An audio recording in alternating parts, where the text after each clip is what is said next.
Good morning students. आपने पिछले part में डीएनए की 4 संरचनाओं के बारे में आपने पढ़ा। डीएनए की प्राथमिक संरचना, डीएनए की द्वितीयक संरचना, तृतीयक संरचना और चतुर्थक संरचना, जिसमें आपने न्यूक्लियोटाइड बेस, उसका जो हेलिक्स है यानी कुंडलन के बारे में, एक्स्ट्रा आदि के बारे में, उसके इन 4 संरचनाओं के बारे में आपने पढ़ा। ठीक है, आज हम वाटसन तथा क्रिक मॉडल पढ़ेंगे। वाटसन तथा क्रिक का डीएनए प्रारूप। वाटसन तथा क्रिक का डीएनए प्रारूप। देखो, वाटसन तथा क्रिक ने, जो मॉरिस तथा विलिकिंस वैज्ञानिक थे, उन्होंने एक्सरे के किरणों के द्वारा एक डीएनए का स्वरूप बताया और उसी डीएनए का अध्ययन किया किसने? वाटसन तथा क्रिक ने। ठीक है, और जैसे भी है उन्होंने क्या किया, मॉरिस और विलिकिंस ने एक्सरे किरणों के द्वारा क्रिस्टलोग्राफी की। ठीक है, और क्रिस्टलोग्राफी से प्राप्त जो चित्र प्राप्त हुए, ठीक है, उनका अध्ययन किसने किया था? वाटसन तथा क्रिक ने किया था। ठीक है, और क्या किया उन्होंने?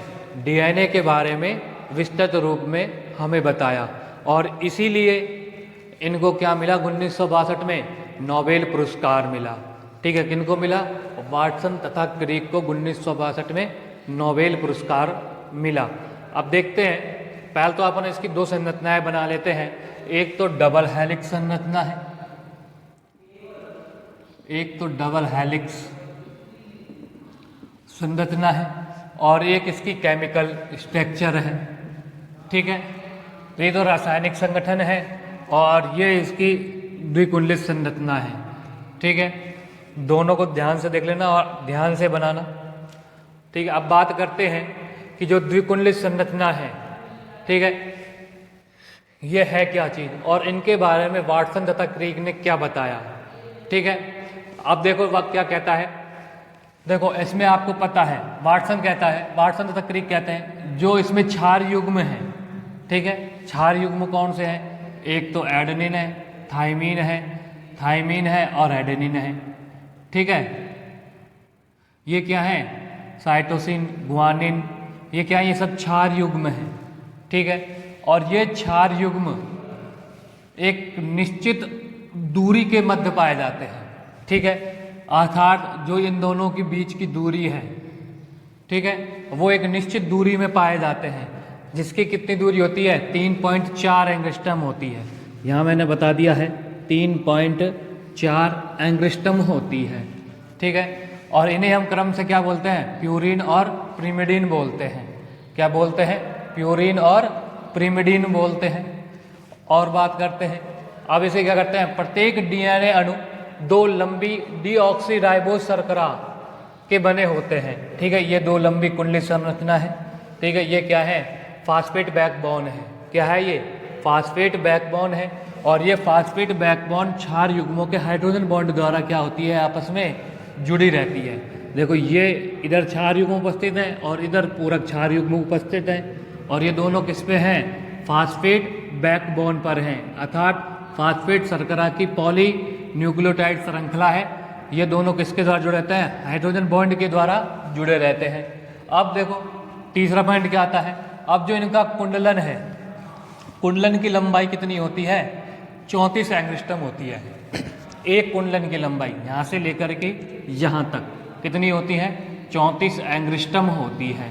ठीक है, अगर इसे हम नैनोमीटर में, एनएम में चेंज करें, किस में चेंज करें? नैनोमीटर में चेंज करें या एनएम में चेंज करें, तो हमेशा अपन 10 का भाग देते हैं। क्या देते हैं? 10 का भाग देते हैं, तो ये क्या आ जाएगा? 3.4 एनएम आ जाएगा।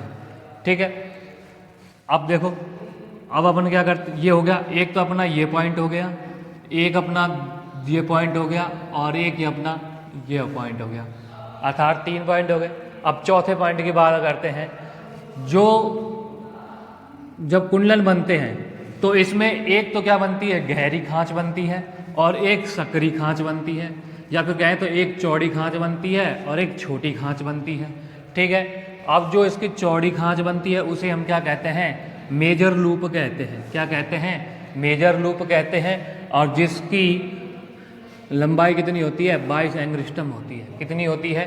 22 एंगस्ट्रम होती है। और एक जो सकरी खांच होती है उसे हम क्या कहते हैं? माइनर लूप कहते हैं। क्या कहते हैं? माइनर लूप कहते हैं। और इसकी लंबाई कितनी होती है? 12 एंगस्ट्रम होती है। कितनी होती है? 12 एंगस्ट्रम होती है। ठीक है, अब बात करते हैं अपन हाइड्रोजन बॉन्ड की। ठीक है, अब देखो, जब ये कुंडलन है, इस कुंडलन में जो नाइट्रोजन बेस है उनकी संख्या कितनी होती है? 10 होती है। कितनी होती है? नाइट्रोजन बेस की संख्या 10 होती है। और जो ये क्षार युग्म है, ठीक है, जो ये क्षार युग्म है कौन कौन से? A, T, C, G, ये आपस में जो एडेनिन थाइमिडिन के साथ डबल बॉन्ड द्वारा, डबल हाइड्रोजन बॉन्ड के द्वारा, और जो साइटोसिन है वो ग्वानिन के साथ ट्रिपल हाइड्रोजन बॉन्ड द्वारा जुड़ते हैं। तो आपको ये बात भी याद रखनी है। ठीक है, और ये क्या है? जब ये तो आपस में जुड़ते हैं तो ये कहलाते हैं क्षार युग्म। अब बात करते हैं दोनों कुंडलन, जो भी अपने पास एक ये कुंडलित संरचना है, एक सूत्रीय संरचना है और एक सूत्रीय संरचना है। अगर हम इन दोनों के बीच के गैप की बात करें, अर्थात दो फास्फेट बैकबोन के बीच की बात करें, तो वो कितनी होती है? 20 एंगस्ट्रम होती है। कितनी होती है? 20 एंगस्ट्रम होती है। ठीक है, और आपको हमेशा ये तो आपको पता ही है कि 5 प्राइम और ऊपर आएगा 3 प्राइम, इधर 5 प्राइम है तो इधर आएगा नीचे 3 प्राइम। ठीक है, तो ये संरचना है। ये किसने बताई थी? वाटसन तथा क्रीक ने बताई थी। अब बात कर देते हैं, इधर आते हैं रासायनिक संरचना के बारे में। सब चीज़ वही है, लेकिन हमें याद रखना है कि इनमें हमने किन किन चीज़ों का उपयोग किया है। सबसे पहले तो आता है अपन ने पेंटोज शर्करा, जो ये अपन ने क्या है? ये पेंटोज शर्करा है। क्या है? पेंटोज शर्करा या शुगर। ठीक है, और ये क्या है? नाइट्रोजन बेस है। क्या है ये? Nitrogen base. ठीक है, ये क्या है? फास्फेट। क्या है ये? फास्फेट। और ये जो आपस में ये साइटोसिन और ग्वानिन आपस में जुड़े पड़े नेम क्या कहते हैं? हाइड्रोजन बॉन्ड कहते हैं। क्या कहते हैं? Hydrogen bond. और देखो, एक तो पेंटोज शर्करा, एक फास्फेट और एक क्षार युग्म क्या बनाते हैं? तीनों मिलकर एक न्यूक्लियोटाइड बनाते हैं। क्या बनाते हैं? एक न्यूक्लियोटाइड बनाते हैं। बाकी ये सब है जो मैंने इधर लिखा है 3.4 एंगस्ट्रम, इनके मध्य में 3.4 एंगस्ट्रम। एक कुंडलन है, ये पूरा कुंडलन है एक। ठीक है, तो ये क्या आ जाएगा? 34 एंगस्ट्रम आ जाएगा। ठीक है, ये डबल हेलिक्स संरचना है। वैसे अंतर थोड़ा सा ही है। आप देखते हैं दोबारा कि वाटसन एवं क्रीक मॉडल ने अपने क्या क्या बताया था। देखो, वाटसन तथा क्रीक ने मॉरिस तथा विल्कन्स द्वारा एक्सरे क्रिस्टलोग्राफी से तैयार चित्रों का अध्ययन कर बताया कि डीएनए संरचना क्या है? कुंडलित है। क्या है? डीएनए संरचना कुंडलित है। और डीएनए की संतुलित संरचना प्राप्त करने पर इनको क्या मिला? 1962 में नोबेल पुरस्कार मिला। ये तो मैंने सब बता ही दिया था आपको। अब बात करते हैं कि इन्होंने क्या क्या बताया वाटसन एवं क्रीक ने डीएनए मॉडल में। ठीक है, तो अब देखते हैं। प्रत्येक डीएनए 2 लंबी समांतर ऑक्सीराइबोटाइड पूरी श्रृंखलाओं के बने होते हैं और ये श्रृंखलाएं आपस में हाइड्रोजन बॉन्ड द्वारा जुड़ी रहती हैं। ठीक है, ये 2 श्रृंखलाएं हैं, आपस में डीऑक्सीराइबोज पॉलीन्यूक्लियोटाइड की बनी होती हैं और आपस में किसके साथ जुड़ी होती हैं? हाइड्रोजन बॉन्ड के द्वारा जुड़ी होती हैं। डीएनए की श्रृंखला में अनेक मोनोमर, ठीक है, अनेक मोनोमर यानी ये रहा 1 न्यूक्लियोटाइड है। ये क्या है? मोनोमर है, यानी 1 लाख इकाइयाँ हैं। क्या है? ये 1 लाख इकाइयाँ हैं और ये मिलकर क्या बनाती हैं? पॉलीन्यूक्लियोटाइड बनाती हैं। अर्थात क्या बनाती है? मोनोमर मिलकर क्या होता है? फास्फोडाइएस्टर बंध द्वारा क्या होते हैं? ये जुड़े होते हैं। देखो, ये जो फास्फोर जुड़ रहा है ये किसके द्वारा जुड़ा है? फास्फोडाइएस्टर बंध के द्वारा यहाँ जुड़ा हुआ है। और ये मोनोमर मिलकर क्या बनाती हैं? अनेक मोनोमर मिलकर पॉली न्यूक्लियोटाइड बनाती है और पॉली न्यूक्लियोटाइड मिलकर क्या बनाते हैं? एक संपूर्ण डीएनए की संरचना को बनाती हैं। ठीक है, तो दूसरा पॉइंट भी हो गया, पहला भी हो गया। अब बात करते हैं तीसरे पॉइंट की। डीएनए के दोनों कुंडलनों का व्यास 20 एंगस्ट्रम होता है या 2 एनएम होता है। तो मैंने आपको बता दिया इन दोनों के मध्य की दूरी और इन दोनों के मध्य की दूरी क्या है? सेम है। और इन जो ये 2 फास्फेट शर्करा या 2 सूत्रों के बीच की दूरी क्या किससे नापते हैं अपन? 20 एंगस्ट्रम से नापते हैं। अगर इसे एनएम में चेंज करें तो हम इसे क्या कहेंगे? 2 एनएम। क्या कहेंगे? 2nm, तो 10 का भाग दे देंगे अपन, ठीक है। तो ये क्या हो जाएगा 2nm, ठीक है, समझ में आ गया। तो डीएनए के जो दो कुंडलन है, एक कुंडलन ये और एक कुंडलन ये, इन दोनों के बीच की दूरी कितनी है 20 एंगस्ट्रॉम है। कितनी है 20 एंगस्ट्रॉम है, ठीक है। अब बात करते हैं चौथे पॉइंट की। डीएनए कुंडलन में एकांतर क्रम में एक चौड़ी खांच और एक संकरी खांच पाई जाती है, जिसे मेजर लूप व माइनर लूप कहते हैं, ठीक है। ये हो गया, एक मेजर लूप है और ये क्या है माइनर लूप है, ठीक है। और ये क्रम से पाई जाती है, फिर मेजर आ जाएगी, फिर माइनर आ जाएगी, फिर मेजर आ जाएगी, फिर माइनर आ जाएगी, ठीक है। और जो मेजर लूप है उसे उसकी लंबाई कितनी है 22 एंगस्ट्रॉम है, और माइनर लूप है उसकी लंबाई कितनी है 12 एंगस्ट्रॉम है, ठीक है। और ये क्या है एकांतर क्रम में, यानी पहले मेजर है, फिर माइनर आएगा, फिर मेजर आएगा और फिर माइनर आएगा, ठीक है। तो चौथा पॉइंट समझ में आ गया। अब बात करते हैं पांचवें पॉइंट की। प्रत्येक कुंडलन का चक्र, देखो ये वाला प्रत्येक कुंडलन का चक्र, ये रहा एक कुंडलन ये है, ठीक है। जब तक 8 का नहीं बन जाए जब तक वो कुंडलन नहीं कहलाएगा। तो एक कुंडलन ये है जिसकी लंबाई कितनी होती है 34 एंगस्ट्रॉम होती है, या 3.4 nm होती है। कितनी होती है 34 एंगस्ट्रॉम होती है, और जिसमें क्षार युग्मों की संख्या कितनी होती है 10 होती है। तो मैंने आपको यहाँ लिखा हुआ है, ये देखो कितनी होती है क्षार युग्मों की संख्या 10 होती है। कितनी होती है क्षार युग्म, अर्थात यहाँ से लेकर के यहाँ तक कितने क्षार युग्म पाए जाएंगे 10 क्षार युग्म पाए जाएंगे। कितने पाए जाएंगे 10 क्षार युग्म पाए जाएंगे, यानी एक कुंडलन में कितने क्षार युग्म होते हैं 10 क्षार युग्म होते हैं, ठीक है। अब बात करते हैं छठे पॉइंट की। शर्करा व फास्फेट रज्जु बाहर की ओर व क्षार युग्म अंदर की ओर होते हैं। देखो ये शर्कराएं हैं, देखो ये तो ये हो गई पेंटो शर्करा और ये हो गई फास्फेट शर्करा, ठीक है। दोनों क्या है ये बाहर है, और जबकि नाइट्रोजन बेस क्या है जो क्षार युग्म है, ये क्षार युग्म ये क्या है दोनों के अंदर हैं। तो ये किसने बताया था वाटसन एवं क्रिक ने बताया, और इसी के आधार पर इन्हें क्या मिला था नोबेल पुरस्कार मिला था, ठीक है। क्या मिला था नोबेल पुरस्कार मिला था। तो समझ में आ गए। शर्करा व फास्फेट रज्जु, शर्करा तो ये हो गई, ये ब्रैकेट से हो गए, और फास्फेट क्या है ये पी, ये क्या होते हैं बाहर की ओर होते हैं, और ये क्षार युग्म में ए टी जी सी ये क्या होते हैं अंदर की ओर व्यवस्थित होते हैं।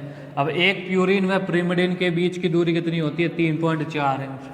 तो ये क्या है ये इन दोनों के बीच की दूरी ए डबल टी और सी ट्रिपल बॉन्ड जी के मध्य की दूरी कितनी है 3.4 एंगस्ट्रॉम होती है। कितनी होती है 3.4 एंगस्ट्रॉम होती है, ठीक है।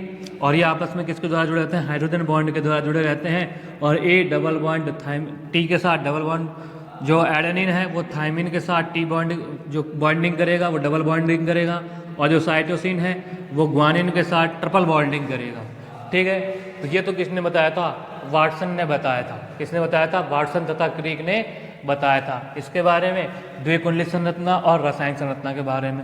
लेकिन कुछ वैज्ञानिक और थे जैसे चारगाफ था, ठीक है, और भी कई वैज्ञानिक हैं जिन्होंने डीएनए के अंदर क्या किए सूक्ष्म परिवर्तन किया और डीएनए की संरचना के बारे में विस्तार पूर्वक फिर से समझाया, ठीक है। जब तक इसे उतार लीजिए उसे बाद में बताता हूँ।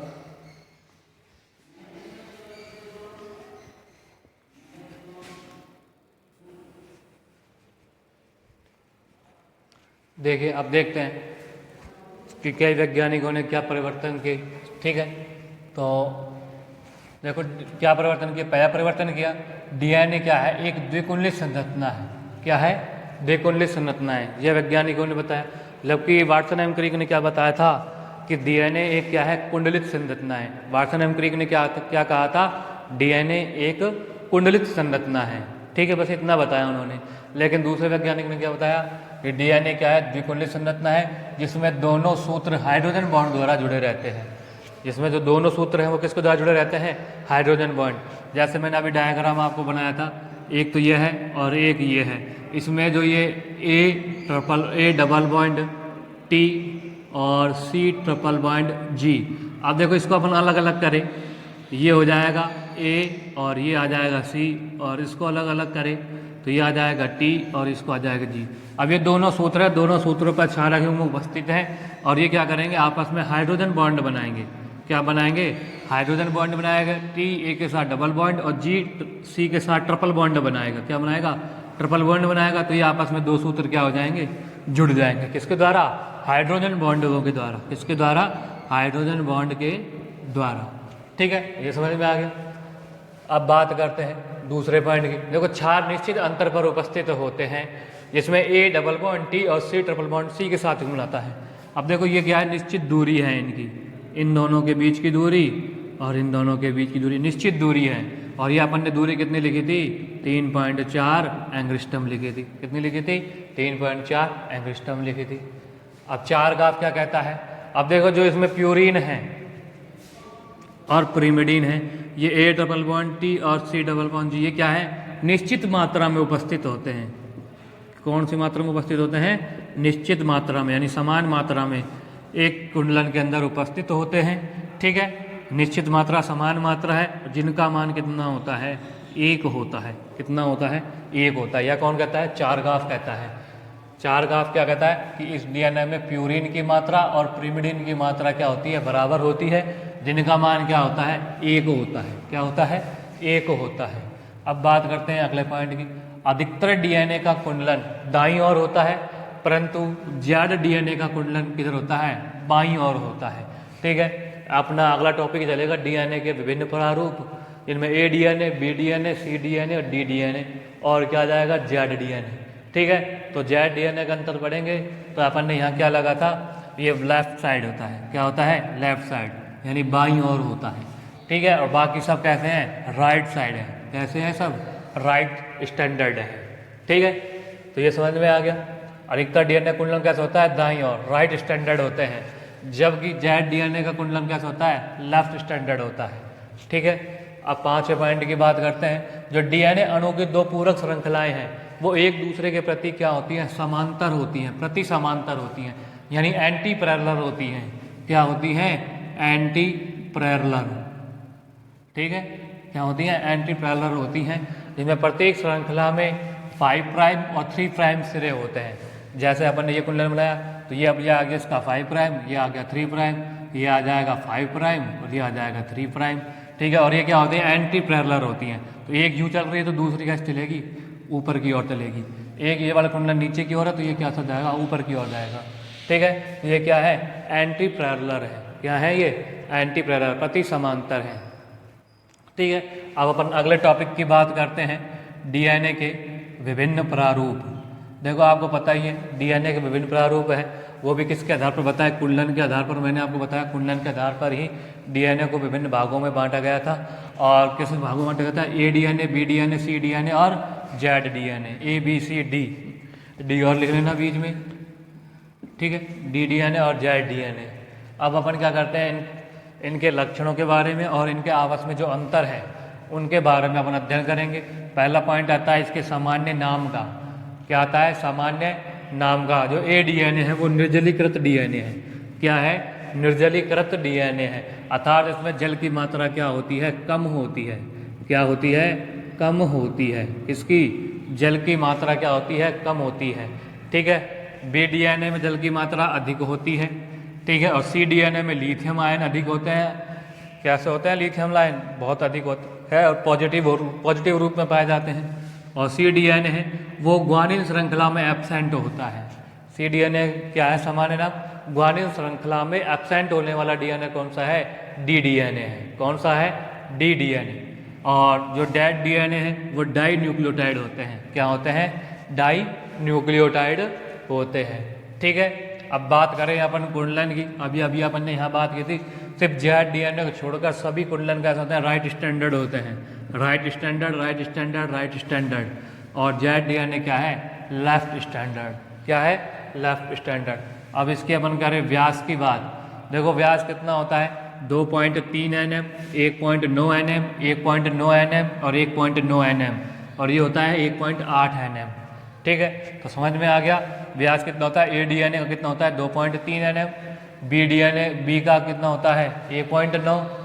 B और C और D तीनों का क्या है? बराबर है, 1.9 nm। और आपको यहाँ जो Z डीएनए है ये कितना है? 1.8 nm। ठीक है, अब बात करते हैं इसके आकार की। देखो, A डीएनए क्या है? सूक्ष्म है, और B, C और D ये क्या है? मध्यम प्रकार के हैं, और जो Z है वो बड़ा प्रकार का है, यानी बृहद प्रकार का है। तो ठीक है, इधर देखते हैं आकार।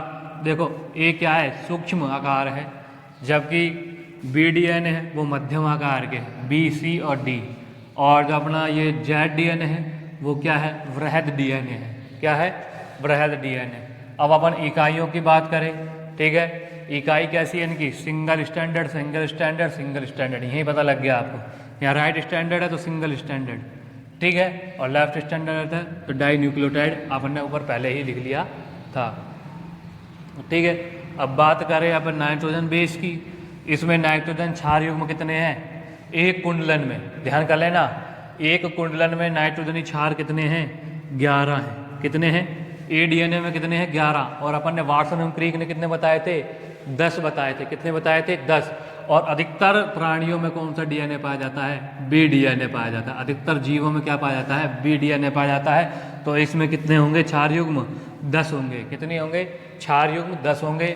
सी डीएनए का मतलब 9 होंगे। कितने होंगे, 9। कितने क्षार युग्म होंगे, 9 होंगे, ठीक है। और इसमें कितने होंगे, डी डीएनए में 8 होंगे, और जेड डीएनए में कितने हैं, 12, ठीक है। ये कंपैरिजन एग्जाम में पूछा गया है, जेड डीएनए में एक कुंडल में कितने क्षार युग्म पाए जाते हैं, 12 क्षार युग्म पाए जाते हैं, इंपॉर्टेंट है, ठीक है। और ऊंचाई, ऊंचाई कितनी होती है, 0.256 nm, और बी डीएनए कितनी होती है, 0.338 nm। सी डीएनए कितनी होती है, 0.332 nm, 303 nm और 3.7 nm, ठीक है। फास्फेट शर्करा का स्वरूप कैसा है, इनमें सामान्य में सामान्य है, लेकिन जो जेड डीएनए है वो जिग जैग यानी टेढ़ा मेढ़ा है। क्या है, टेढ़ा मेढ़ा है, ठीक है, जो फास्फेट शर्करा का स्वरूप है। और क्षारों का झुकाव कितना है, ये क्षारों का झुकाव 20.2 डिग्री है।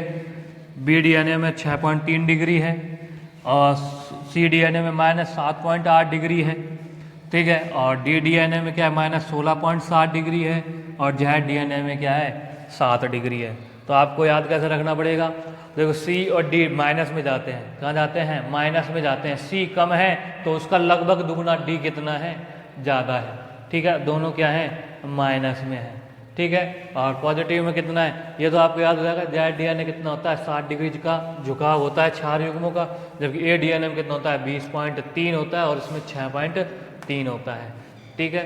तो ये क्या है, डीएनए के विभिन्न रूप है, कुंडलन के आधार पर इनको प्रकारों में बांटा गया था। देखो ये आपको याद करना पड़ेगा, क्योंकि कंपटीशन एग्जाम में इसमें से एक आधा क्वेश्चन उठा के दे दिया जाता है, जैसे पीएमटी है, लैब असिस्टेंट है, और कोई भी सेकंड ग्रेड थर्ड ग्रेड का एग्ज़ाम होता है, तो उनके अंदर भी ये डीएनए के बारे में पूछा जाता है, और इन विभिन्न प्रारूपों के बारे में ही एक क्वेश्चन आता है। किसी को समस्या हो तो मेरे को कांटेक्ट कर लेना, मैं उसको बता दूंगा। और ये इसे उतार लीजिए। आज के लिए इतना ही, बाकी कल।